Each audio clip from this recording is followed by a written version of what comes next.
Hello, everybody, and welcome to today's webinar on contingent workforce benchmarking and rate management, part of our Staffing in the Industry Analyst 2013 Thought Leadership Series, sponsored by PeopleTicker, the People Stock Exchange. My name is Brian Pena. I'm the Vice President of Contingent Workforce Strategies and Research here at Staffing Industry Analyst, and I got to tell you, I'm very, very excited about today's topic. As many of you may imagine who know me, I am fascinated by all things rate management and rate related. So I'm very, very pleased, and we have a fantastic speaker with us today that I think you'll all really, really enjoy and get a lot out of. But before I go through that process of introducing him, I'd like to do some housekeeping like we normally do. So first off, I want to make sure that you understand this is our Thought Leadership Series. This is where we allow suppliers and those other folks within the industry to really share their sourcing expertise.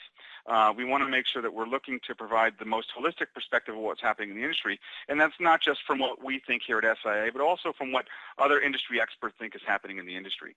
So really the views expressed in this webinar are certainly ones that we ascribe to, some of them, and some of them we may not necessarily agree with, but these are also things that we think move the industry forward. Who are we at Staffing Industry? We consider ourselves a global advisor on contingent work, all things contingent work. We focus on working with over 700 firms, which is probably a little bit of a dated number. We have approaching well over 1,000 companies that we work with on our international research services, including buyers such as those on the call and what this call is focused for.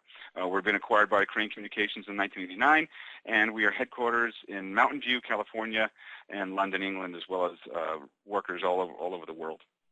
For those of you who are interested in learning more, the CBS Council is our buyer research product and my primary focus of responsibility here at SAA. This is just a sample of some of the companies that we work with who are part of the council, and we're helping move the industry forward. So if you're interested in learning more, please don't hesitate to ask, because we're always interested to talk about it. An upcoming event is we certainly hope that those of you who have not heard about it would be interested in getting certified. Our CCWP certification is our certification for program management that we have introduced into the industry. If you're interested in learning more about how you can take the class, pass the test, and get certified in contingent workforce program management, again, feel free to reach out to us. We have a class scheduled in December, and then the online class is available throughout the year. Future dates to be determined. So stay tuned for that. If you're interested in attending a summit, or if you have folks in Asia or are going to be in Asia, or you're located in Asia, we're going to be in Singapore for the first ever Singapore Summit, November 13th and 14th. And we certainly hope to see you all there in Singapore, bright and early. That'll be at the Shangri-La Hotel. For more information, go to cwssummitap.com. Once again, I want to thank you to our sponsor and thought leader, PeopleTicker. And I really am very, very excited about today's speaker, because very, very rarely do we have the opportunity to have such a distinguished procurement professional on the phone. I want to introduce Jack Miles. He's a business operations leader with over 30 years experience transforming corporate services, administration, and sourcing organizations in leading North American firms. Florida Governor Rick Scott appointed Jack the Secretary of the Department of Management Services, and he served in that role until April of 2012.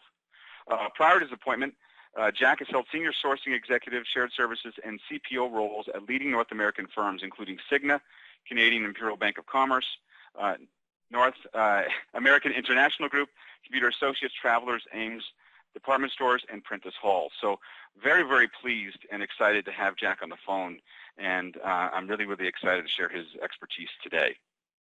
So welcome, Jack, and thank you for your time. Thank you very much, Brian. Delighted to be here. So let's dive right in. One of the fundamental questions that we deal with in contingent labor, and we are always talking to managers on about, is what's the next thing? What's going to happen in the field of contingent workforce management? And as we look at this slide, which many of you have seen before, we think about this evolution of programs from a decentralized model through preferred supplier, master vendor, MSP, supplier provision, and then enterprise workforce solutions, increasing with value over time. And we think about those different sort of elements. The next iteration of that model is where we're really at the cusp at right now. And as we start talking about rate management, it's important to recognize that that next segment of evolution is that looking to contingent workforce management as a strategic competitive advantage. That means how can you make your program and your access to talent a business differentiator? What does that look like? How do those management strategies move beyond tactical considerations and into strategic ones? How do you combine multiple models to solve complex business problems? And also, how does that technology across multiple platforms in an enterprise really help you do that? So Jack, one of the things I'm really interested about in your perspective as we go through this is maybe you can talk a little bit about how you move organizations from a tactical perspective to really looking at things strategically and how you tie that to your roles. Maybe you can talk a little bit how you do that at an organizational level as a CPO. Happy to do that, Brian. I think what's really critical is that buyers have begun to get more and more educated in this particular marketplace to kind of understand the driving factors related to what they pay for contingent labor and, frankly, how to manage it and the various incentives and discounts and things like that that are involved in the process. I think education becomes a real key.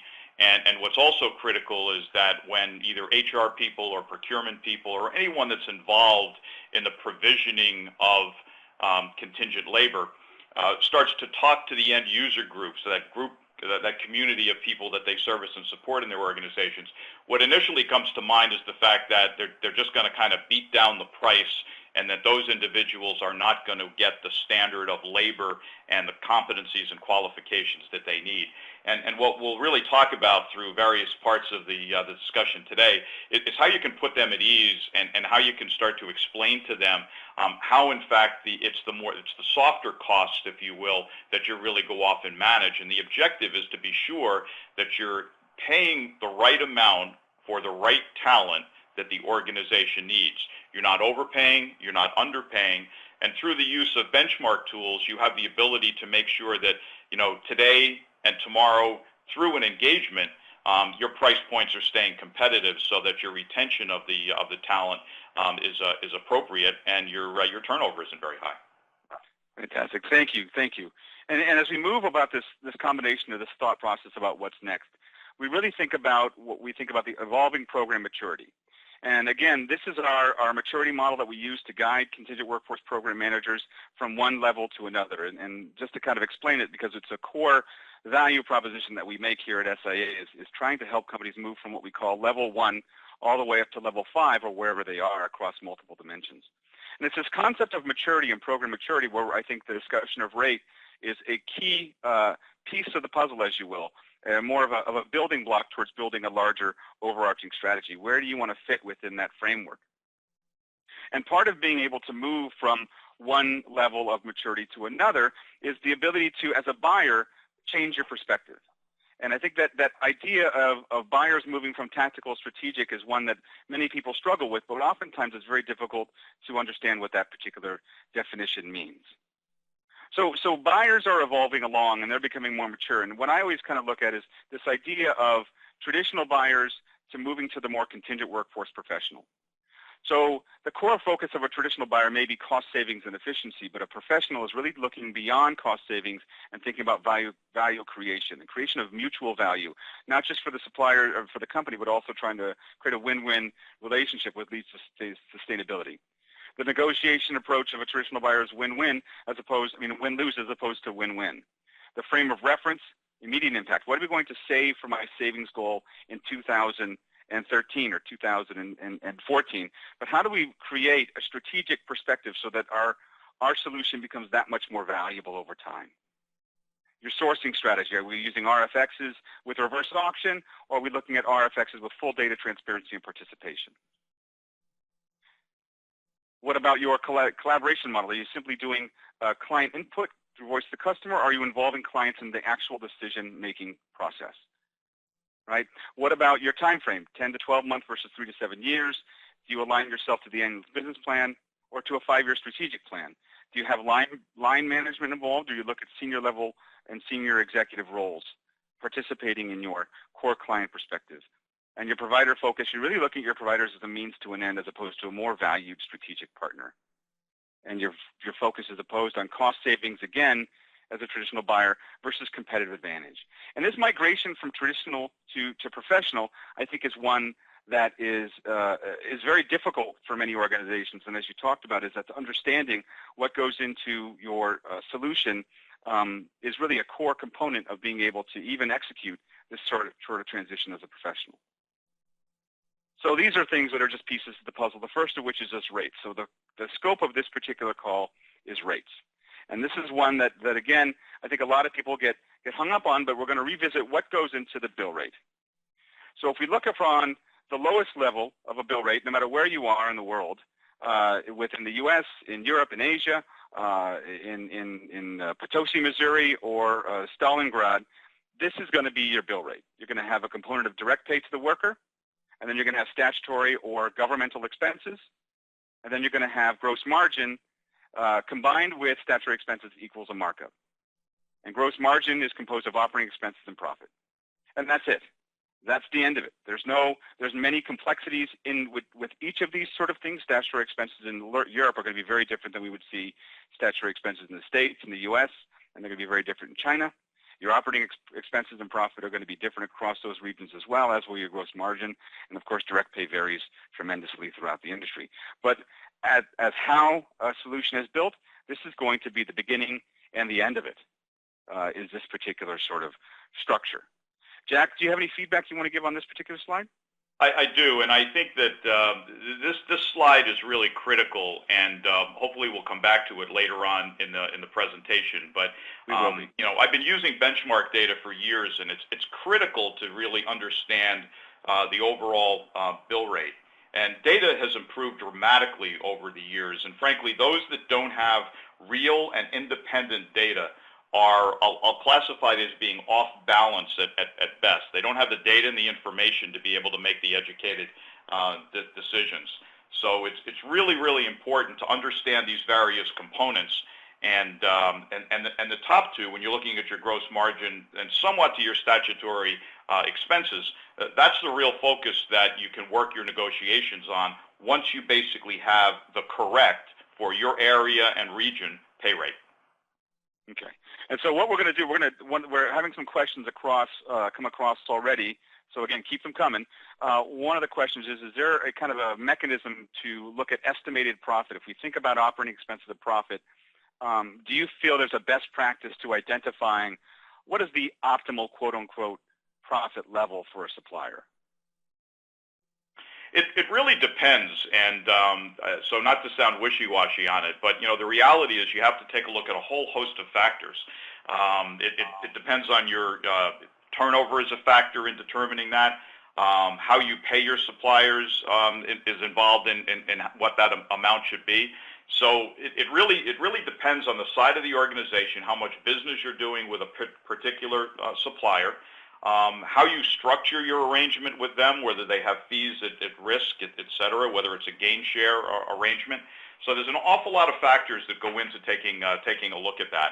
And my suggestion to you is that the more volume, the more activity, the more prime that supplier is, frankly, the lower that number should be on a gross margin basis. So this is an interesting question. So when you were leading an organization, how did you educate your staff on working with these providers to get to this core number? I mean, I think that understanding the profitability of your suppliers and how they make money is a critical consideration in the strategy. But how do you determine and get your suppliers to play ball with giving you that sort of visibility, if ever? Well, it's an environment of mutual respect, quite frankly. I've never believed in my career that the supplier is the enemy, and I'm astonished at the number of people out there today that still take that view. You've really got to work with the suppliers and understand the drivers behind their business. It will also depend on, you've got to work very hard to nurture some of the smaller players along, because they, in fact, will be able to provide you competency in certain niche markets. So it's a matter of really working the supplier base, bringing them along, and having the conversation. They will engage with you if they're not seen as being sort of the enemy. And sitting down and understanding their business. As I grew in my career, the majority of conversations that I would frankly have at senior levels of organizations is to understand their business. What are the drivers? What are the things that we can do to make doing business with us more preferable, frankly, than doing business with someone else? And that isn't necessarily, especially in the contingent labor environment, it's not necessarily, just price. You have to understand the whole payment flow and the money flow in this. You can't treat really, you can, but it's not a successful strategy to treat a contingent labor supplier the same way as you would someone that you're buying, MRO or other materials from, because they in essence have to pay their people fairly frequently, many times weekly or every 2 weeks. And addressing cash flow can be an extremely large driver in the price points that you're going to pay and the gross margin you're going to pay. That's a fantastic point, and I want to spend a minute on. And the reason why is because we have a number of companies who are talking about adjusting payment terms with suppliers. While I'm doing that, I want to call out, throughout the session, I'll be periodically posting polls in the lower right-hand corner. So I know a lot of you have already responded, but just to kind of level set, I'm going to be posting those throughout, and I'll be sharing the results.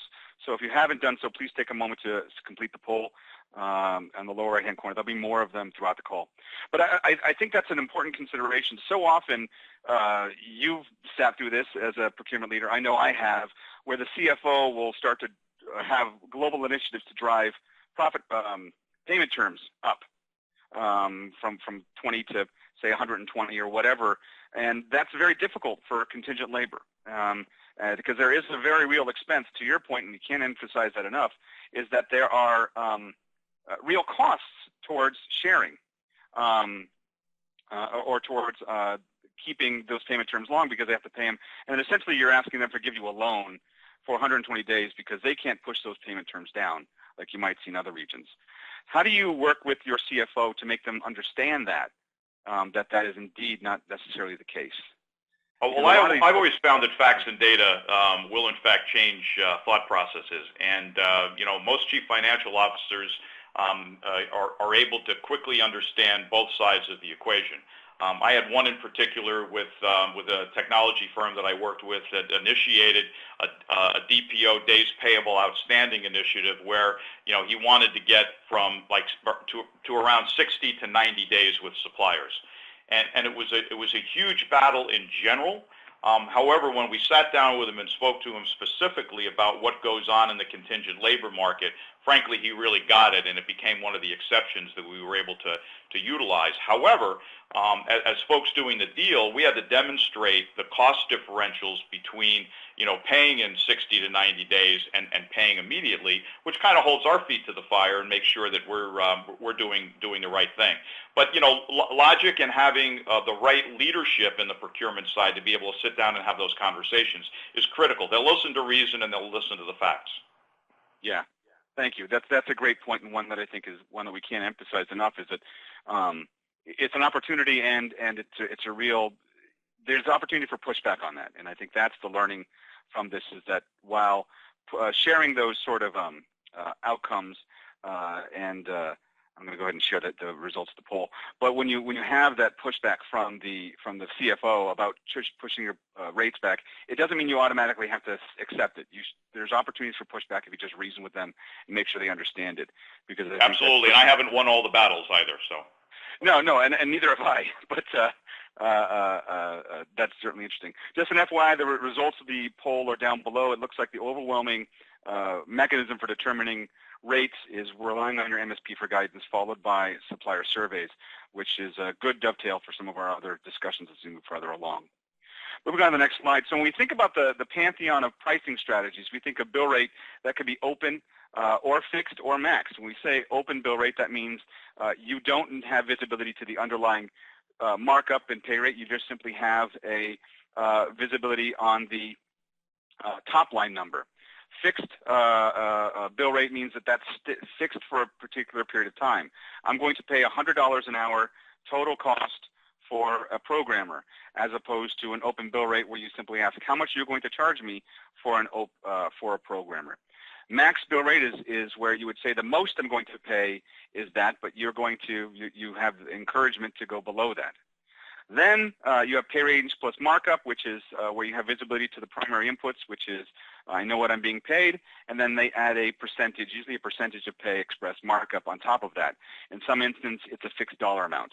I'm paying you $65 an hour, and the provider's putting an additional $20 on top of that. That's very common. Some other pricing opportunities are dollars per output unit, sometimes in outsourcing arrangements or We see this in some retail establishments where they'll charge per a particular amount of unit moved through a warehouse, for example, or a particular amount of unit per time, 65x per hour. Then we see deliverable-based rates, which is where we think of SOW, straight statement of work-based business, and then gross margin-based pricing, where if we go back to our slide before, we would base pricing based off of negotiating the top gray area of the section, the top line gray area of the application itself. Hang on here, it's not cooperating with me. Jack, maybe you can think about some other pricing strategies you've seen successful in the realm of contingent work in general. Yeah, I think when you look at this, I think financial modeling around the various strategies is really critical to land on the right one. What I would say is, irrespective of which ones that people choose, the pay rate, statutory expenses, and gross margin component has to be something that an educated buyer is looking at in any one of those strategies. You can equate this to actually going out and buying a car. If you know anything about the way the dealers view individuals, and when someone comes in the door and is just worried about what the monthly cost is, then behind the scenes they can play with interest rates, they can play with time frames for payment, they can play with down payments, they can play with all kinds of things, because the uneducated consumer just worries about what it's going to cost me per month. It's the same thing with these kind of rates. It's the more uneducated consumers that would be looking to say, just tell me what it costs an hour. The reality is you really need to be able to measure and track the quality of individuals that you're getting and the competitiveness in the marketplace of the rate for a host of reasons. First of all, it's to attract the right talent that they want to come and work for you, and it's also to retain the right talent for the length of the program or project that you have. So I would suggest that in many organizations, one or more of these would be financially modeled to determine the right way to handle it, and it also may be multiple within the organization. So an IT organization may be treated differently, and by the way, within IT, depending on what the project is and the length of the project and the makeup of it, you might deal with different pricing strategies within the same organization. Okay, fantastic. And in your opinion, what do you see as the most common model in your experience? And this is kind of a leading question for what we see in the next survey slide. But what do you think is quote unquote? Well, actually, you know what? Let's skip that because I'm going to go ahead and share the survey, and then you could tell me which one you see most often. Overwhelmingly, we on a periodic basis we survey buyers. In our most recent buyer survey, where we asked this question, we asked them, what is your most appropriate pricing strategy? And we're going to have that question on the panel here in just a second. Pay range plus markup still continues to lead the pack. 64% of companies are looking at pay range plus markup sort of strategies. And when you look at this, you'll see that it obviously it adds up to more than 100%. And the reason why is some people may have multiple strategies for multiple categories. You may have a pay range plus markup for IT, but not for your lower end clerical, or vice versa. You may have fixed rates per job title for non-strategic IT roles, but open bill rates for roles that are very, very tough to fill. The idea behind these different strategies is that they have pros and cons. And what we often see is companies who actually kind of whipsaw between the different strategies. They'll start at pay range plus markup, and then they'll move on to max bill rates.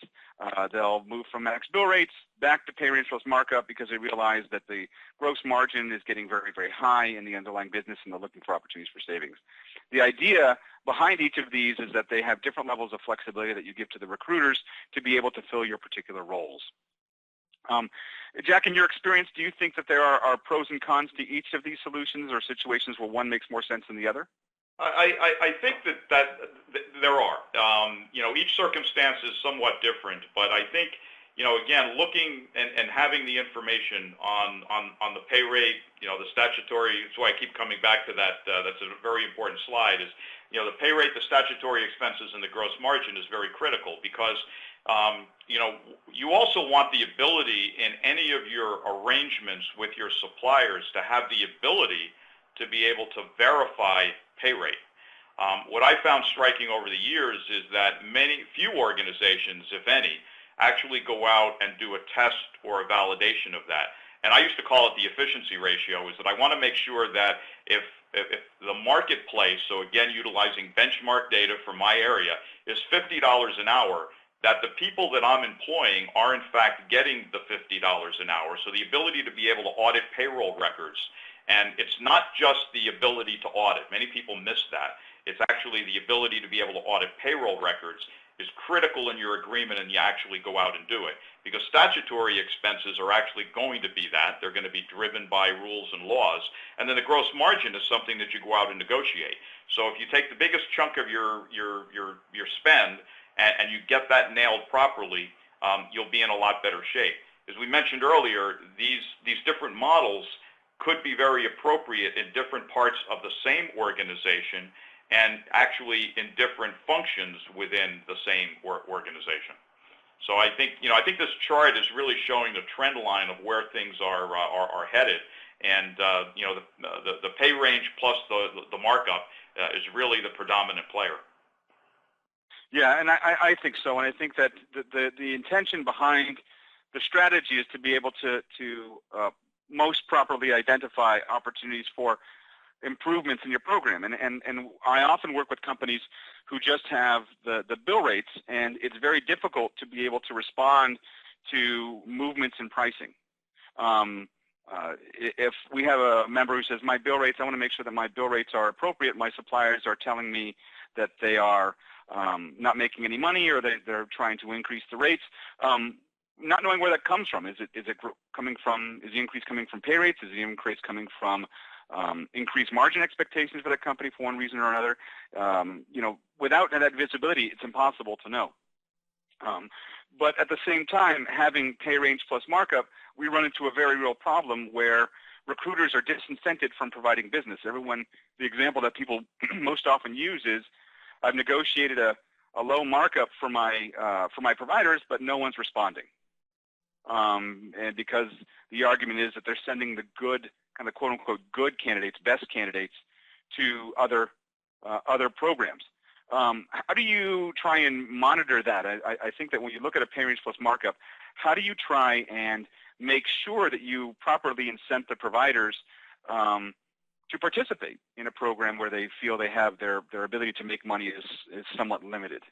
Well, there's really two components of that. One is you've got to be able to attract the right talent. So the pay rate and the qualification of that pay rate and the validation of that is very, very important. All too often, people start squeezing some of the numbers. It's hard to squeeze statutory expenses, but you really need to understand that there are FICA limitations and things like that are built into the laws. So over $110,000, you no longer pay FICA on those earnings, and is that being factored into your economic model?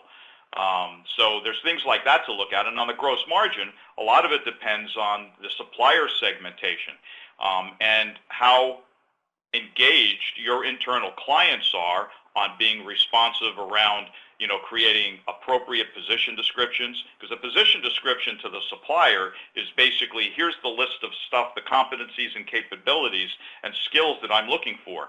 And if those are not fuzzy and if those are all over the place, and they've got to churn through a whole bunch of prospects in order to get somebody that they actually want to hire, that costs them money. So you really want to be a place that has got appropriateness in the rates that you're paying, and that the gross margins aren't squeezed to a point where the good talent's going to be placed elsewhere, because that's where they can make more money. Excellent. One of the questions that we have is someone's asking about why the bill rate column goes up drastically over max bill rate, and one of the reasons why that's happened, and we followed up on this, is that many companies during some of the recession were cutting so deep in the rates that they were literally having tremendous service challenges. And so one of the ways to rectify that service challenge is to basically just go to an average, that you figure out what the average rate would be, or the consistent rate of the max bill rate, or some reasonable bill rate for a given job category, and you allow the provider to have the flexibility to recruit incent their recruiters in the most appropriate way. So we've seen that migration to max bill rates for some particular job categories.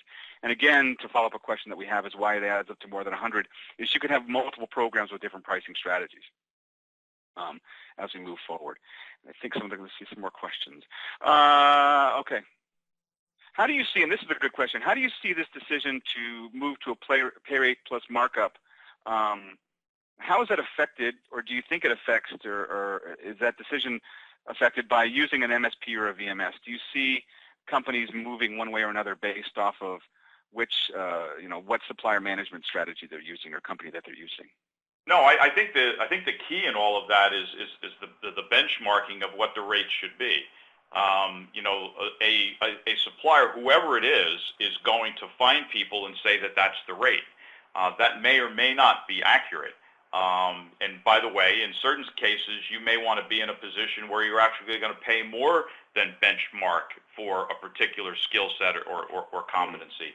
But if somebody comes up, it's kind of like the used car market. I hate to keep using the analogies, but when you take a look at the car market, new cars, people go out and they try to find out what the dealer cost, which is also a fuzzy thing to get at, but what's the dealer cost for the vehicle, and negotiate a deal from there.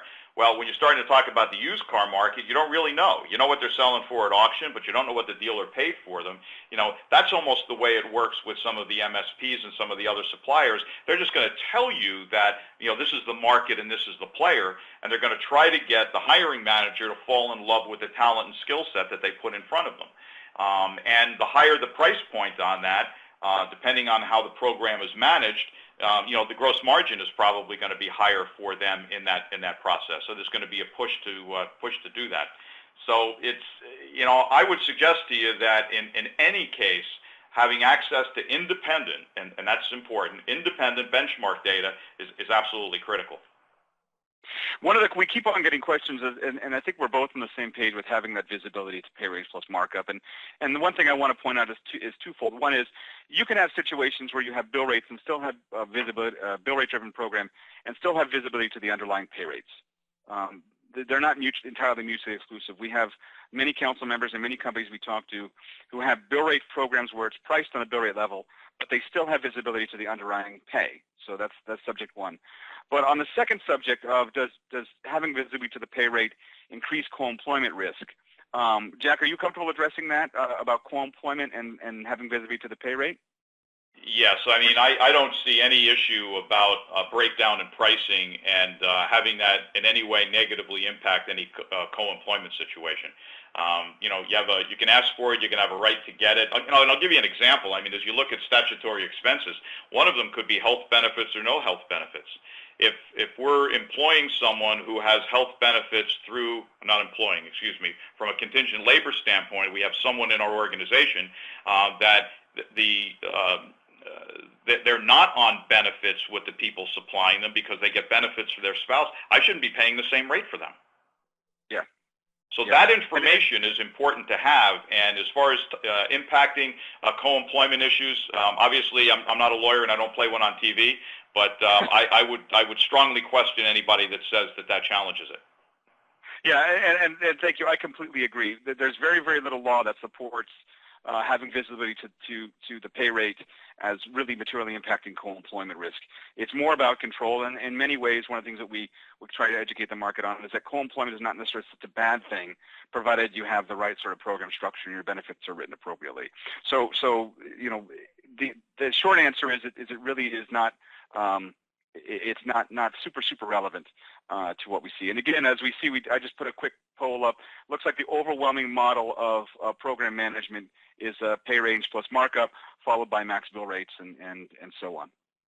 And also keep in mind, that could be a great story that would come in from one of your suppliers to say, wow, you're really risking a co-employment thing here by asking me the questions. To that I would say, show me. Show me where there's case law that indicates that. And the answer is there isn't any. Exactly. Absolutely. And so we go back to the pros and cons of bill ratings plus markup. I think fixed bill rate, it gives you some ceiling protection. You're not going to pay any more and it's predictable. But oftentimes the fixed bill rate strategy falls down because you don't have any downside. And then there's a very, very rarely or sometimes we see situations, very, very common, I should say, where the job description doesn't match what's actually being delivered, and you see that job category specificity. Max bill rate, again, gives you really good ceiling protection, but again, you miss on some of the recruiter incentives. Open bill rate, and that's something that a lot of people like who are looking at programs to have an open bill rate, but you have absolutely no bill rate protections and volatility. And really, it's something to be considered if you have like a strong VMS or an MSP managing that process, where they're incented to keep those rates from skyrocketing. And then finally, pay rate plus markup, which is one that we like to recommend. Pay rate parity and having those upward protection against pay rate escalation, we certainly think are some of the downsides for that. Anyone who knows me also knows that I think that I'm a big fan of using discounting as a rate strategy as well. So this discussion would not be complete without at least making sure that we educated people on rates. So when we look at incentives and discounts, we've identified eight or so primary discounts that are brought to bear in contingent workforce. Conversion discount, where we see a discount in converting a particular worker from temp status to a full-time status. Spend volume discount, where a supplier is incented and they give you a volume incentive or a discount after achieving a certain volume. Early payment discount is one that we kind of peripherally talked about when we were talking about payment terms. Oftentimes, time is very truly money for a lot of these providers, and I think the one overlooked opportunity for mutual benefit is looking at early payment discounts across your program. If they're factoring or if there's a cost of money consideration, oftentimes suppliers are very willing to consider early payment discounts as part of their overall contract. Overtime discounts is where we see reductions in the markup or pricing for overtime hours. Tenure discounts are when we see reductions in the discount or the rates after a certain amount of time. Fees at risk are not necessarily a discount as much as they're just a commitment to service, and in a perfect world, you'll never have to pay those out because they're going to do their job. It's more of a punitary sort of thing. Statutory rebates and discounts. One of the things that we touched upon briefly is the fact that the statutory thresholds, that statutory number that we see in this particular slide, that changes based off time, position type, and the like, and that goes up and down throughout the year. So a statutory discount basically shares in that particular benefit, and we do see that from time to time. Gain share and revenue share are two other types of discounting where we basically share in the overall growth and success of the company, and we see it very common in MSP scenarios. Jack, maybe you have an opinion about the application of discounts and how you incorporate that into a program? I do. I think you really have to look at how effective and efficient you are as a company with your suppliers in bringing people on board. So are the folks that are actually the hiring managers being really appropriate, good use of time, good specifications, good requirements, good position descriptions, etc. Turnover is a huge factor, and those that put the right due diligence into hiring the right people over a period of time are going to overall lower your costs, because as you start to take a look at your tenure discounts, the longer someone is there in your organization, and I'm not saying an excessive period of time, but it's the ability to be able to recoup those, I'll call them startup costs, which includes the recruiting cost and the onboarding and things like that, assuming that they're not employees of the company that's providing them. So there's a lot of factors here to really look at, and in two organizations that I was in, we actually set up measures around how to measure the performance of the hiring managers in doing that, and who was really doing a good job and who was not doing a real good job, and how we work to coach and counsel the ones that weren't to improve the process. Your suppliers can be a great wealth of information around that. They know the players that are really good at doing it, the ones that are giving them good job descriptions, good needs and requirements, etc., and also the ones that sort of waste their time, and they really want to hire Harry, and they've got to wait until they get to Harry, right? They go through a whole bunch of other people, and then when Harry walks in the door, they hire Harry. I found that over the years that a lot of people that hire contingent labor actually want full-time employees. I mean, I've even had people ask about how they can give their people bonuses. So you really have to be careful about the community that you're working with and the people that you're working with to make sure that they understand what actually drives the cost for the suppliers. And one of the things that we have a good question from one of the attendees about how do you respond to the kind of the supposition that you would get from hiring managers that this is the only guy, or if I pay somebody more, I'm going to get a better quality worker, and that's not necessarily always true. How do you measure that or monitor that? Well, I think there's a couple of ways to do it. One is the amount of churn that they go through to actually find somebody. And by the way, that happens a lot. I've seen it many times. The other thing it goes back to is a very, very well-written position description, job description that lays out the skills, competencies, and attributes that you're looking for in an individual. And the supplier base should have the responsibility to make sure that they're only sending in individuals and resumes of people that have those skills, competencies, and attributes. And frankly, there are ways to measure that. How many resumes do they send in? How many candidates do they send in per hire? So you can find out who's doing that effectively and efficiently. But I would tell you that, we're all replaceable. There's other players out there.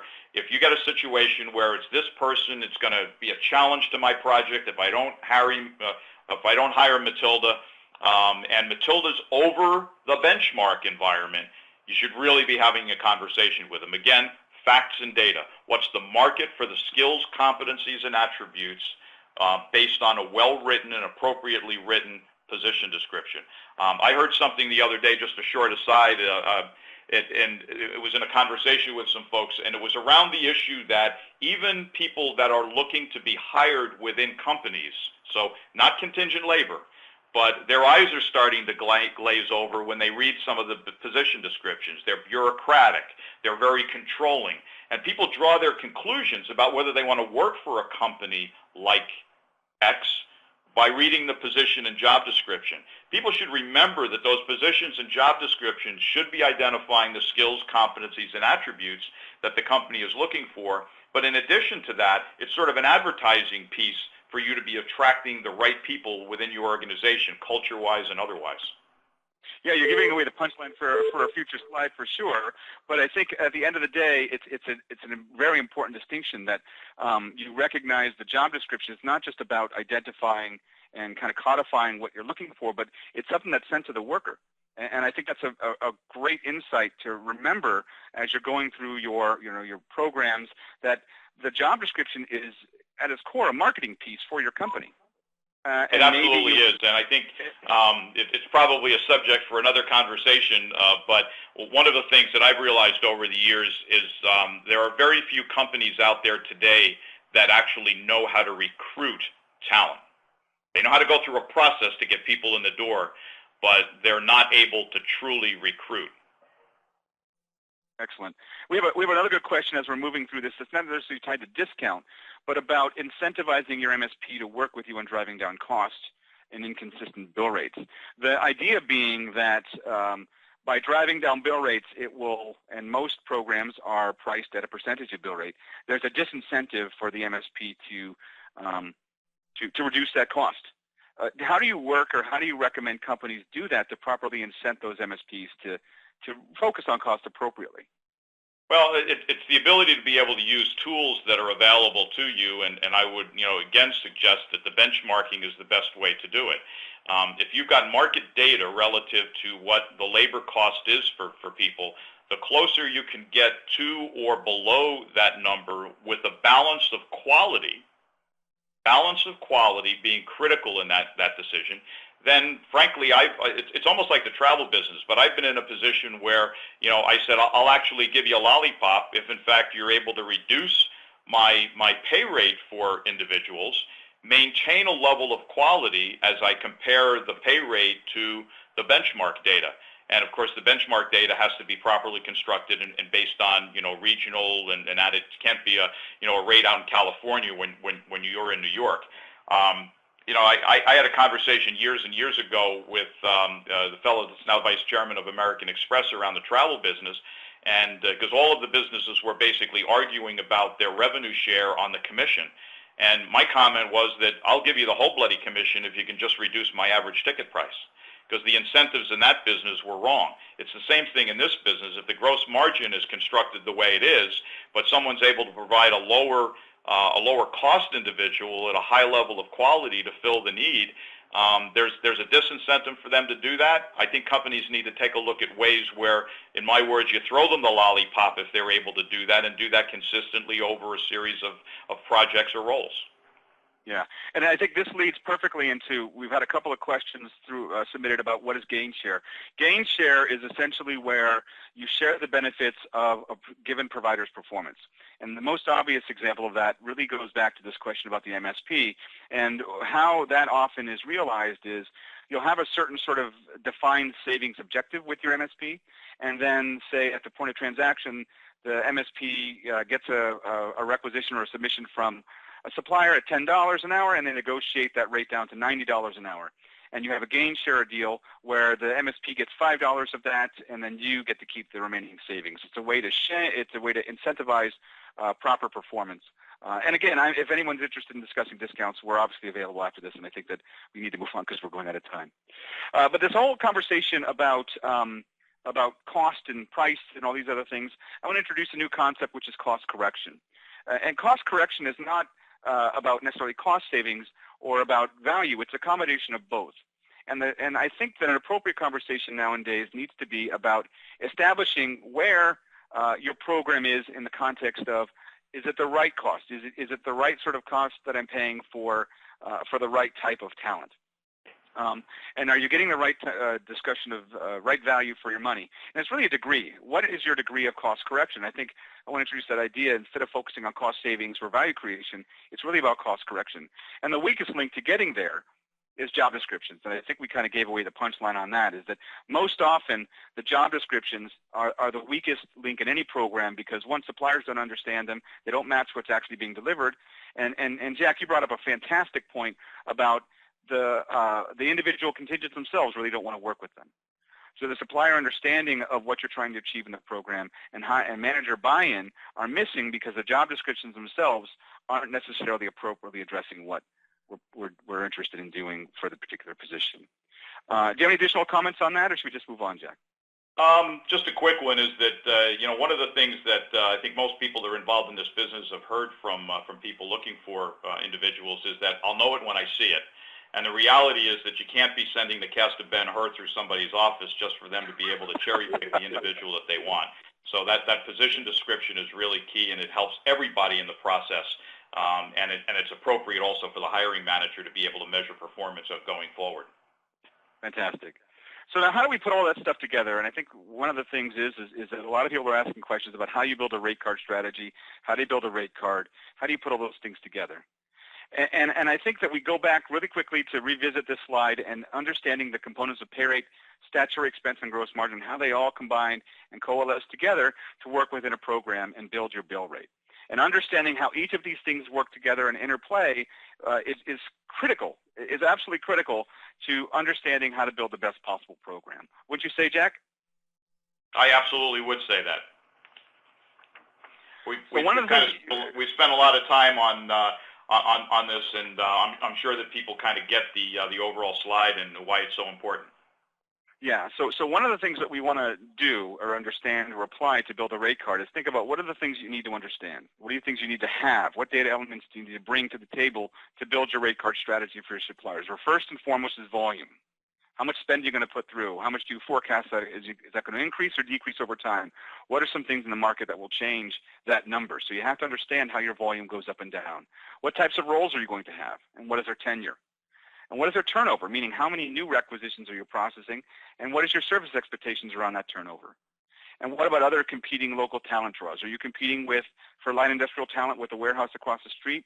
And does that give you market power? Do you have a brand that people want to work for? Do you have scale and beyond your region, your local region, to be able to do that? And this is very, very important. You can have the most amazing contract at the global level, but the regional level, it falls down. And then what is your MSP and VMS strategy? Do you have one in place, and how are they engaged? And finally, what are your contract terms? Yeah, and you should be surveying employees that either during their tenure or if not during their tenure when they depart. Because part of what you need to know is what's the work environment that they're working in. Do people really want to go there? Are they willing to, let's say, go and work for you for a little bit less an hour because the work environment, the people that they work with are really quality players? Or is it the opposite to say, you know what, you're going to have to pay me another 10 or 12 bucks an hour for me to go there? I mean, I'd rather have root canal work done without Novocaine than work in that place. So, those factors around not only the company itself, but also the managers are very, very, very important. And, the types of roles, high or low cost, the tenure and the turnover, I think are probably the primary things that you need to look at besides volume.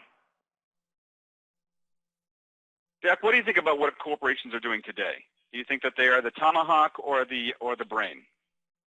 I think they're the tomahawk. I still think that you have a lot of unsophisticated buyers out there that are fighting a bit of a battle with their internal constituents around the kind of people that they want. They don't have the facts and data that they need to be able to identify what the right rates are.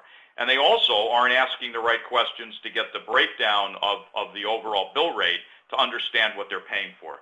And I think it's not that they don't want to do it. It's just that they haven't had the value, let's say, of a session like this where they can actually begin to understand the makeup of this, and they can come to it as educated buyers. So the only thing they know how to use is basically use the hammer. And so you have two different choices of how you want to work with your suppliers. Do you want to be the cobra or the guy in the middle? I don't know what that picture is on the lower left-hand side, but it sure is a funny one. So we're looking at the difference between success or failure is really about being able to, are you going to control the negotiation, or are the suppliers going to do that? Are you going to create a market-based vendor rate card, or look at your, and how are you going to look at your own data as a starting point? And to do that, you needed the right information at the right time. You want to talk a little bit about the average, the data necessary, Jack? Sure. The data is critical. Again, you need to be an educated buyer, and your suppliers need to be making money. You have to be an organization that they want to do business with, and they're not paying to do business, and also an organization where you're going to get the quality of players that you need. So you've got to make sure that they're going to make some money. You've got to make sure that you've got the facts and the data. And again, benchmarking tools kind of drive the most important component, which is the pay rate. And having that in hand allows you to work with both your internal clients as well as the suppliers to make sure the overall price or the total cost of what you're paying is the right number. Fantastic. And one of the questions that we have is people are really asking how they go about getting that data. How are we going to go ahead and get that benchmark? And that's a natural, organic lead-in to introducing our next speaker, which is Joe and Miriam from People Ticker, to talk a little bit about the People Ticker application itself. So why don't you go ahead and take it away, Joe? Thanks, Brian. Thanks for a very powerful and informative presentation surrounding the hourly rate benchmarking puzzle and allowing us to showcase our fifth-generation People Ticker technology. I'd also like to thank Jack Miles, a well-respected professional who has led successful procurement departments for the last 30 years, and he's been a key procurement advisor and mentor since becoming a People Ticker client back in 2005. I've been with the Ticker since its market debut back in 2001, and the makeup of our People Ticker team consists of decades of procurement, HR, and staffing expertise. We set out 15 years ago to build a technology platform to address key issues to help complete this complex puzzle. We needed to empower the buyers of labor, both procurement and HR. We needed a tool to be a neutral web-based platform that would provide the transparency into the complexities of hourly rates and salaries, provide an easy access market visibility into accurate data in a timely fashion based on their company's specific job titles and descriptions. The result was to build a big analytic position, a virtual dynamic people stock exchange, hence the People Ticker. The Ticker is a user-friendly, staffing-neutral, secure-based platform that provides market visibility into current pay rates, bill rates, and markups. The Ticker allows your company to source, interview, hire, and negotiate from a position of strength. As a client, you'll be able to log into your own secured site 24/7, access your company's specific updated market wage intelligence, allow all your business units within your company to get timely and accurate transparent data at your fingertips. Build specific market rate cards to benchmark your MSPs, your staffing suppliers, and all your project-based firms in an unbiased position. You'll have the ability to conduct your own market analysis based on specific company and job spec or SOW for specific locations on a global basis. It's the most powerful web-based rate benchmarking tool on the market today. It'll provide faster, accurate information, allow your organization to negotiate from a position of power, and allow for smarter buying decisions, resulting in successful, achievable savings. Hello, everyone. My name is Marion Polonis. I'm Vice President of the People Ticker, and I, as most of our team, has been with the ticker since its inception in 1998. When you partner with the People Ticker, we will be able to deliver to you an achievable ROI. We know how important that is. It can encompass your current CW program, your SOWs, and your salaried employees. As you can see in our bill rate savings graphic, there is an immediate hard savings. You can achieve ROI whether you have 6 or 600 CWs. Using the ticker negotiation worksheet allows you to negotiate with ease by opening the playbook on markup components, including statutory expenses. You can build out your labor costs with our SOW estimator, establish your company rate cards with confidence by comparing the ticker market rates to your supplier RFQ responses while successfully negotiating, all of which is based on current market rate data. The fuzziness goes away. The ticker on average has saved our clients over 10% savings on their contingent labor spend. I want to thank you and the SIA team for the time today and the opportunity you have afforded us to introduce ourselves and our product. We have become experts at rate benchmarking through 15 years of trial and error.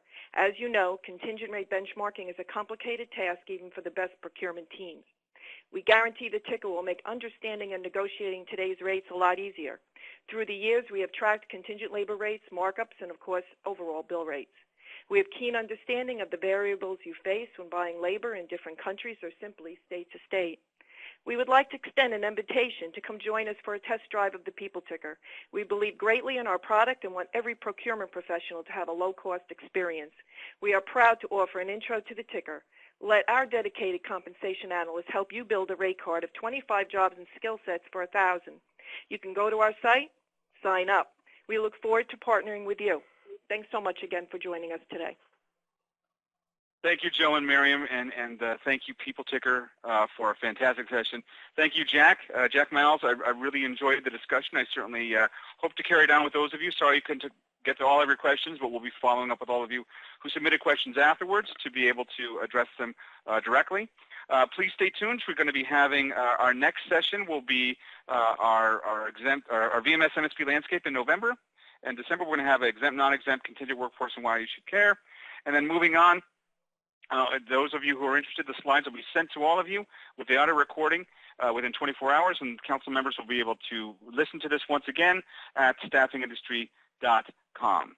And that brings us to a close. Thank you so much for attending, and have a great week.